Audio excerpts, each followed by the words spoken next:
Today we're diving deep into the origins of one of Marvel's most unique, though often underestimated villains, Stiltman. Sure, his gimmick might seem ridiculous at first, a guy with super long stilts for legs, but as we'll see, there's more to Stiltman than meets the eye. So let's take a closer look at the character's creation, his rise and fall, as we discover the secrets of the man behind the stilts.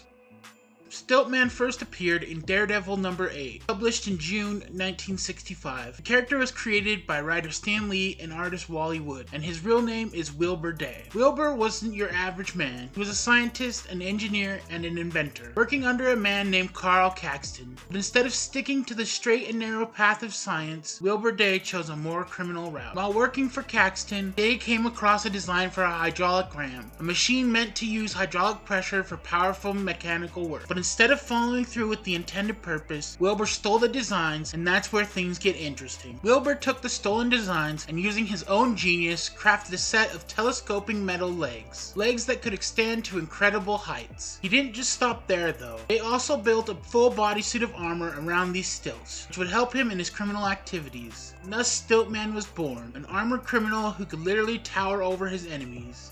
His main goal? Robbing banks, causing mayhem, and taking whatever he wanted. And of course, crossing paths with Daredevil along the way. Stiltman wears a battlesuit that enhances his strength tenfold, allowing him to lift approximately 1,500 pounds. The suit's telescopic legs are equipped with hydraulic rams, which not only allow them to function as battering rams, but can also extend up to 250 feet. These legs enable him to walk at speeds of up to 30 miles per hour.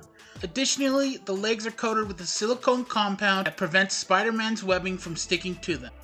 In his very first appearance, Stiltman went head-to-head with Daredevil, Marvel's blind vigilante, who was already established as one of the city's toughest heroes. Stiltman's combat style was unique. He didn't rely on raw strength or firepower. Instead, he used his massive legs and armored suit to physically dominate his opponents, towering over them in every sense. But despite all his tech and ambition, Stiltman wasn't exactly the match for Daredevil. The first fight ended with a pretty embarrassing defeat for the villain, when he was hit by a molecular condenser ray and seemingly shrank to nothingness, sent to a strange place known as the Microverse.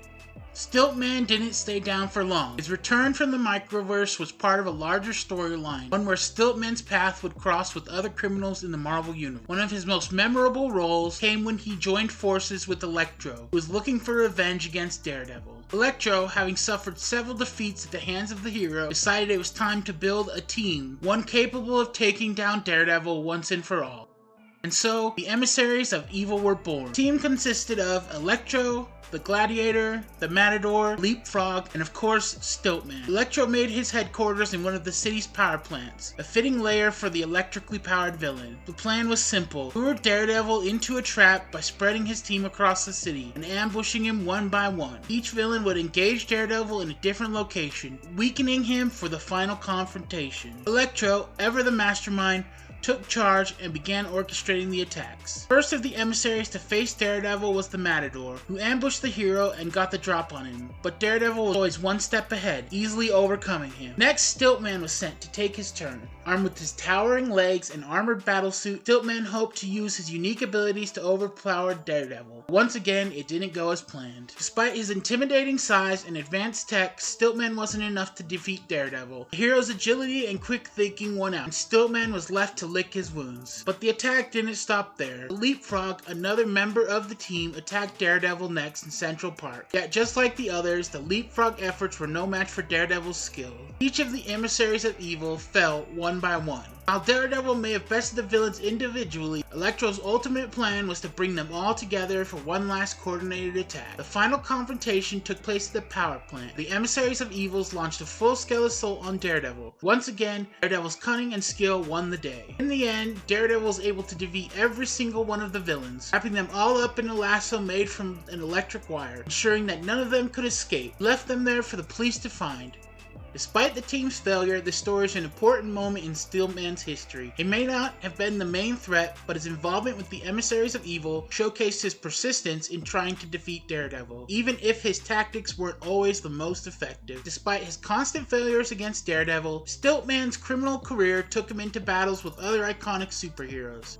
Hired by mobsters in Los Angeles to eliminate the Falcon, he managed to steal various weapons and devices from the villain named the Trapster, further enhancing his arsenal. Stilt-Man also robbed a bank in Los Angeles, but his efforts were interrupted by Black Goliath, with whom he clashed in a battle that led to Stilt-Man using his Z-Ray weapon to teleport Black Goliath and his companions to an alien planet. However, their conflict wasn't over, as Stilt-Man later attacked Black Goliath again at the champion's headquarters, sinking an alien power source. In the ensuing battle, his Z-Ray weapon was destroyed by Darkstar, but Stilt-Man still managed to escape. After being imprisoned, he was freed by Blastar and Faust, who outfitted him with a new battlesuit made of secondary adamantium, complete with additional weaponry. With his upgraded armor, Stilt-Man stole radioactive isotopes, which led him into confrontation with Thor. Unfortunately for Stilt-Man, Thor defeated him swiftly, stripping him of his new armor in the process. Some of his other notable appearances occurred during the Iron Man storyline Armor Wars, where Stilt-Man was one of the many armored supervillains whose suits were secretly upgraded with technology stolen from Tony Stark. However, in their confrontation, Iron Man quickly defeated Stilt-Man by throwing one of his own hydraulic legs at him, knocking him out cold. Later, Stilt-Man sought revenge against the District Attorney Blake Tower for having him sent to prison, but his plans were thwarted and he was captured by the She-Hulk. Stilt-Man also joined other villains in an attempt to attack the Fantastic Four in Washington, D.C. during the Acts of Vengeance storyline, but despite the presence of several powerful villains, their mission ended in failure. Even though Stilt-Man lost these fights, the fact that he had survived this long against some of Marvel's most powerful heroes is a testament to his sheer determination and the willingness to always come back, no matter how many times he was knocked down. During another story arc, Daredevil's secret identity as Matt Murdock was revealed by a local newspaper, though Murdock denied the claims. Upon hearing the news, Wilbur Day visited the law offices of Nelson and Murdock, expressing his frustration and announcing his retirement from the role of Stilt-Man. He left his armor in a suitcase on Murdock's desks, but was promptly escorted out after loudly accusing Murdock of being the true Kingpin. When the Superhero Registration Act offered Wilbur Day a chance at redemption, he joined the government and was equipped with a new set of armor to serve as a law enforcer during the Civil War storyline. Unfortunately for Day, one of his assignments brought him into conflict with the Punisher. The Punisher paralyzes Stilt-Man and then shoots him at point-blank range, killing him. Wilbur Day's funeral took place at the Bar with No Name, a notorious hangout for the lesser-known criminals of the underworld. The gathering was attended by a mix of low-level villains, those who, like Stilt-Man, were considered failures or minor players in the larger scheme of things. The atmosphere at the bar quickly shifted from somber reflection to wild celebration, as the criminals began to reminisce about their past deeds, which eventually led to a fight breaking out. The appearance of Spider-Man put an end to the violence, but the bar was then blown up by the Punisher in an attempt to kill the villains inside. But it seems that even death can't seem to keep Stilt-Man down. As he appeared in the Death No More, The Clone Conspiracy, Stilt-Man is one of the supervillains resurrected in clone bodies by Ben Reilly and his company, New You Technologies.